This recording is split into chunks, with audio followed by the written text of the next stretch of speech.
رمضان المبارک کا یہ پہلا عشرہ ہے۔ ایک رمضان سے 10 رمضان تک کو عشرہ کہتے ہیں، پہلا عشرہ۔ 10 سے 20 کو دوسرا عشرہ، 20 سے 30 کو تیسرا عشرہ۔ یہ پہلا عشرہ ہے، یہ رحمت والا عشرہ ہے، پہلا عشرہ۔ اس عشرے میں ایک دعا پڑھی جاتی ہے، جتنا پڑھو کم ہے اس دعا کو۔ وہ دعا ہے رب اغفر وارحم وانت خیر الراحمین۔ اس میں بندے مومن اپنے گناہوں سے معافی اور رحمت کی بھیک مانگتا ہے۔ رب اغفر وارحم وانت خیر الراحمین، قرآن کی آیت ہے یہ، ساتھ ساتھ میں یہ دعا بھی ہے۔ رب اغفر وارحم وانت خیر الراحمین اس پہلے عشرے میں پڑھی جانے والی دعا بہت مشہور و معروف ہے۔ ہم سب مسلمانوں کو، روزے دار، غیر روزے دار، نمازی، غیر نمازی، مومن، غیر مومن تو نہیں پڑھ سکتا، مگر مومن کوئی بھی ہو پڑھ سکتا ہے۔ رب اغفر وارحم وانت خیر الراحمین۔ لہذا یہ رمضان المبارک کا مہینہ میں اپنے گناہوں کی معافی اور رحمت کی بھیک ہر مسلمان اب مانگ سکتا ہے۔ اللہ تبارک و تعالیٰ اس دعا کو اپنی بارگاہ میں قبول و مقبول فرمائے۔ جیسا کہ پچھلے جمعہ میں اعلان کیا جا چکا تھا کہ زیادہ وقت آپ کا نہیں لیا جائے گا، اس پر عمل کیا جائے گا انشاءاللہ تعالی۔ ٹائم ہو رہا ہے، تقریباً 10-12 منٹ باقی، اور ہمیں بھی زیادہ بولنا نہیں ہے، ہم چاہتے ہیں کہ رمضان میں کم بولیں۔ قرآن مقدس میں اللہ تبارک و تعالی نے ہر چیز کا علاج فرمایا ہے۔ قرآن و حدیث کی روشنی میں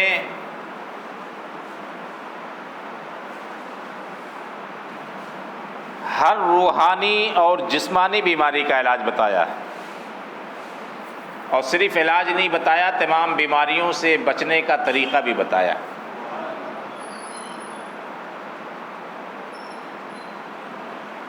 قرآن مقدس میں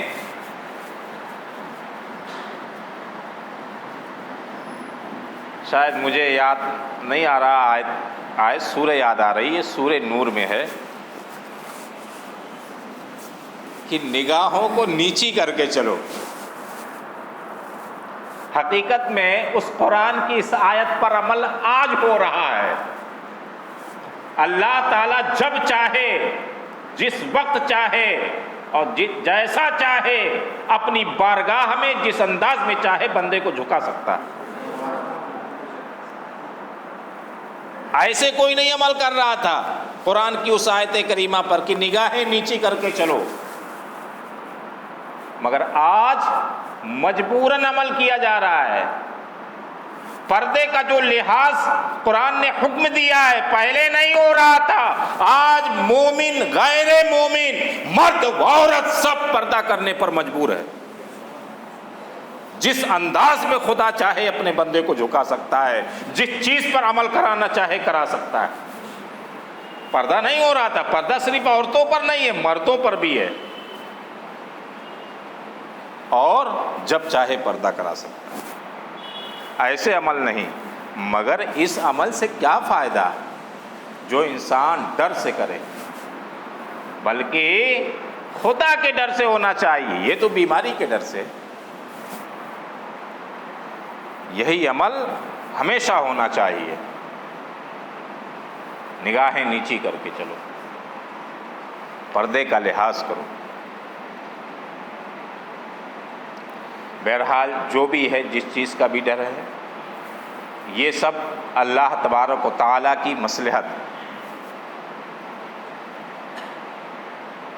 اللہ تبارک و تعالیٰ جب اپنے بندے سے پیار اور محبت کرتا ہے تو آپ کتابوں میں تفسیر کے پڑھیں گے، تصوف کی کتابوں میں پڑھیں گے تو اس طرح پیار کرنے پر اس طرح کی بیماریوں کو معاشرے میں ڈالتا ہے، یہ ناراضگی کا سبب نہیں ہے، خدا کی ناراضگی کا سبب نہیں ہے یہ بیماری، بلکہ محبت کا سبب ہے۔ اہل ایمان کے لیے خوش نصیبی کی بات ہے، طاعون ہو، ہیضہ ہو، وبا ہو، اس طرح کی کوئی بھی بیماری ہو، آپ تفسیروں کو، احادیثوں کو اٹھا کر دیکھیے، ان بیماریوں میں جو جاتا تھا اس کے بارے میں شہادت کے درجے ملتے تھے۔ اب تو وہ بیماریوں کا نام و نشان نہیں، اس بیماری میں بھی ایسی لائن لگتی تھی، محلے کے محلے، گلی کے گلی صاف ہو جاتے تھے۔ پرانے بزرگوں سے آپ پوچھیں تو معلوم چلے گا، اللہ تبارک و تعالی کی مصلحت جسے چاہے، جس انداز میں چاہے زندگی عطا فرمائے، اور جس کو چاہے زندگی لے لے، یہ اس کی مرضی ہے۔ اس کی رضا پر راضی رہنا ہر مومن کا کام ہے۔ ایسا نہیں کہ پریشانی آئی، مصیبت آئی، بیماری آئی تو زبان پر کلمہ کفر ہو جائے، اس سے تو ایمان ہی چلا جائے گا۔ کلمہ کفر نہ ہونے پائے، ایمان نہ جانا پائے، ہر حال میں خدا کی رضا ہونی چاہیے، خدا کی ہر کام سے انسان کو راضی رہنا چاہیے۔ تو یہ رمضان المبارک کا مہینہ ہے، رحمت والا مہینہ ہے، ہمارا کام کیا ہے؟ روزہ رکھیں۔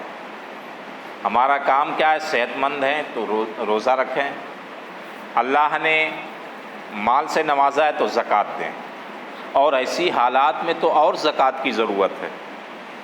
چلو مدارس بند ہیں، عالم حافظ چندہ کرنے کے لیے مدرسے کے نہیں آئیں گے، کوئی اتفاق سے آ گیا، مگر اس موقع پر زکوٰۃ کی زیادہ ضرورت ہے، امداد کی، خیرات کی، صدقے کی زیادہ ضرورت ہے۔ اپنے معاشرے میں دیکھو، کون دیکھے؟ اہل ثروت، اہل مال، جن کے پاس اللہ نے دیا ہے، دولت دی ہے، وہ اپنے قریبی میں لوگوں کو دیکھیں کہ کون ضرورت مند ہے۔ بازار بند ہونے سے، لاک ڈاؤن سے، اس کا کون حاجت مند ہے، وہ دیکھے اور اپنے زکوٰۃ، اپنے صدقات، اپنے خیرات و امداد سے اس کی مدد کرے۔ اب یہاں زکوٰۃ لگے گی، تمہیں خود ڈھونڈنا ہے کون ہے اس قابل جو ہماری زکوٰۃ کا استعمال کا مستحق ہے، ہماری زکوٰۃ کے لینے کا حقدار ہے، یہ تمہیں خود ڈھونڈنا ہے۔ ابھی تک تو کوئی باہر کا آتا تم شک و شبہات میں پڑ جاتے کہ پتہ نہیں صحیح ہے کہ جھوٹ ہے، مگر اب تمہارے معاشرے میں تمہیں دیکھنا یہ تو آسان ہے، کون ہے جسے ہم دے سکتے ہیں۔ باہر سے کوئی آیا تو ہمیں یقین نہیں ہوگا، صحیح ہے تو بھی ہم اسے غلط جان لیتے، غلط ہے تو اسے ہم صحیح جان لیتے۔ باہر کا انسان کے بارے میں ایسا ہوتا ہے، مگر اب ہمیں معاشرے میں ضرورت ہے کہ کون ہماری زکوٰۃ کا مستحق ہے، کون ہمارے پیسوں کا مستحق ہے، کون ایصال ثواب کے پیسوں کا اور خیرات و صدقات کے مستحق ہے۔ یہ ہمیں اور آپ کو دیکھنا ہے اپنے معاشرے میں۔ ایسا نہیں کہ ہم بے فکری میں رہیں اور وہ پریشان رہے، بیماری سے نہیں بلکہ مالی حالات کی بنیاد پر ہمارے معاشرے میں کوئی جان توڑ دے، کسی کی جان چلی جائے، اس کے ذمہ دار ہم ہوں گے۔ اللہ تبارک و تعالی ہم سب کو عمل کی توفیق و رفیق عطا فرمائے۔ ایسے موقع پر، اور وہ بھی رمضان جیسے عظیم الشان مہینے میں، ہمیں اور زیادہ خیال کی ضرورت ہے۔ لہذا ہر مسلمان کو ضرورت ہے ایسی چیزوں کا خیال کرے، ایسے موقعوں پر خیال کرے۔ غریب، مسکین نہیں بھی ہے تو ہو جاتا ہے، جب کاروبار ہی نہیں چل رہا تو ہو جاتا ہے۔ تو ایسے موقع پر ایسے لوگوں کا خیال کرنا ہے، اور ہمیشہ یہی چاہیے کہ اپنے اطراف میں، اپنے قریب میں، اپنے محلے میں، اپنے پڑوس میں ان سب چیزوں کا خیال کیا جائے۔ اللہ تبارک و تعالی ہم سب کو عمل کی توفیق و رفیق عطا فرمائے۔ یہ رمضان المبارک کا پہلا عشرہ ہے۔ اس عشرے میں آپ دیکھ رہے ہیں، ہر جگہ سن رہے ہیں، یہ بیماری عروج پہ ہے بھی۔